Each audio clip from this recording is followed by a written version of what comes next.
E vamos para mais um resumo do capítulo da série A Rainha da Pérsia. A cena logo inicia com a confraternização dos governantes no Palácio Real. E a rainha Amestris negando o pedido do rei Xerxes, que tinha pedido para que ela fosse até ele nua e somente com a coroa. E ela ainda diz para o servo Arbona que no dia que ele for o rei que ela merece, então ela irá chamá-lo. Enquanto isso, em Suzã está acontecendo a convocação para a guerra, onde muitos homens estão sendo chamados, e entre eles está Enoque, que ao se apresentar ainda é chamado de Judeu Cão, por Amã e sua família. Sua noiva Esther, ao vê-lo ser chamado, entra em desespero, pois logo eles iriam se casar, e seu pai resolve ir falar com o arauto para ver se dispensariam Enoque, já que era também aniversário dele e que seria contra a lei. Mas o arauto aproveitou e armou para Mordecai, colocando-o como mais um soldado a ir para a guerra, fazendo com que sua família entre em desespero, pois sua mulher espera um filho.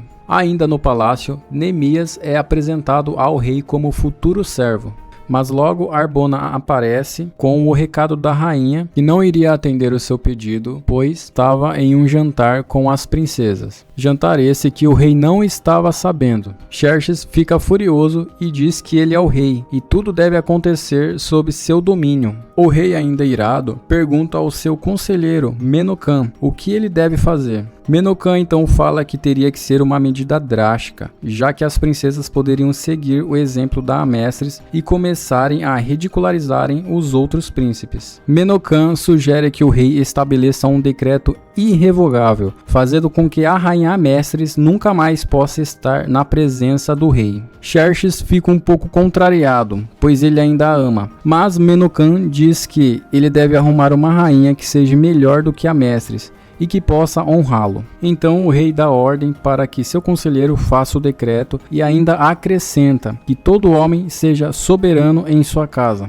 Os conselheiros temem que a rainha possa fazer algo em relação a eles. Menocã diz para que eles fiquem despreocupados, pois a Amestris não poderia fazer mais nada, e que agora eles teriam que se preocupar em achar uma rainha que o rei Xerxes ame tanto ou mais que a Amestris, uma mulher que não pode ser somente bonita, mas também uma mulher simples. Enquanto isso, no jantar preparado para as princesas, a rainha Amestris pede para sua amiga Artemisia entrar, e ela entra com 2 cachorros. A rainha faz um forte discurso a respeito do poder que a mulher tem. E logo depois, ela fala que havia preparado uma homenagem que seria dedicada à mulher de seu filho, Artete. Continuando com o suspense, Amestris manda trazer a suposta homenagem, que pela surpresa de Artete era sua mãe, que já estava toda ensanguentada, pois Artemis, junto com seus capachos, teriam arrancado seus seios. Artete começa a chorar, pedindo por misericórdia.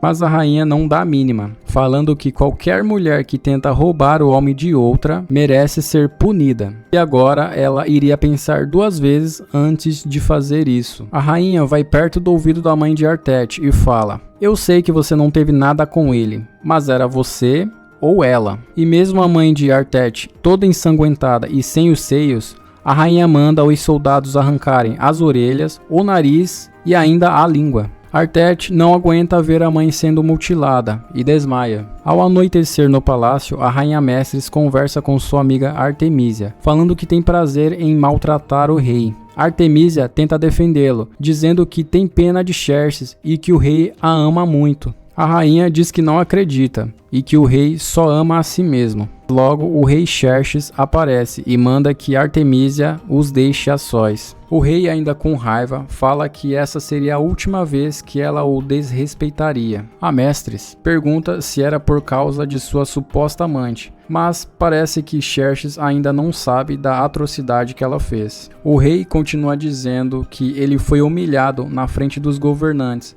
pois Amestris não atendeu ao seu pedido. A rainha diz que ele é muito exagerado e muito esperta, tenta seduzi-lo e ressalta que o rei gosta que ela o despreze, e quanto mais ela faz isso, mais ele a quer. Xerxes fala que fez um decreto e chama seu servo Arbona para que ele leia o decreto a ela. E a rainha entra em desespero, tendo que ser contida pelos soldados de Xerxes. Na casa de Mordecai, sua mulher ainda não aceita que ele vá para a guerra, e Hadassah fica aos prantos. Enoque tenta acalmá-la, mas ela sai para refletir à beira de um rio.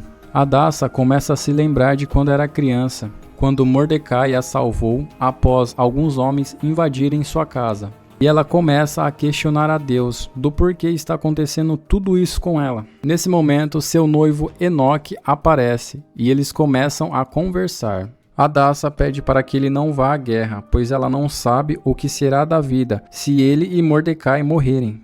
Enoque diz para ela ter calma, porque tudo acontece por um bem maior, e faz a promessa de que quando voltar da guerra, ele a levará para Jerusalém. Enquanto isso, em uma carruagem a caminho do Palácio Real em Persépolis, a rainha Mestres trama com Artemísia para que Xerxes perca a guerra. Artemísia fala que se ele perder, o destino dos persas será terrível, mas a rainha quer que Xerxes perca a guerra e não a Pérsia. Ela pede para que Artemísia dê um jeito de humilhá-lo perante os gregos. Em Suzã, os soldados que foram convocados para a guerra começam a deixar a cidade junto com o rei. Esther tenta uma última vez conversar com Enoque, mas é afastada por um soldado. E em sua casa, ela e sua suposta mãe de criação começam a chorar. E Esther diz que elas devem ser fortes nesse momento tão difícil. Já em campo de batalha, Xerxes espera o rei de Esparta, o Leônidas. Artemísia, em tom de deboche, fala do rei Leônidas e sua guarda pessoal de 300 homens. Xerxes diz que o respeita pela coragem dele e diz que são 300 homens,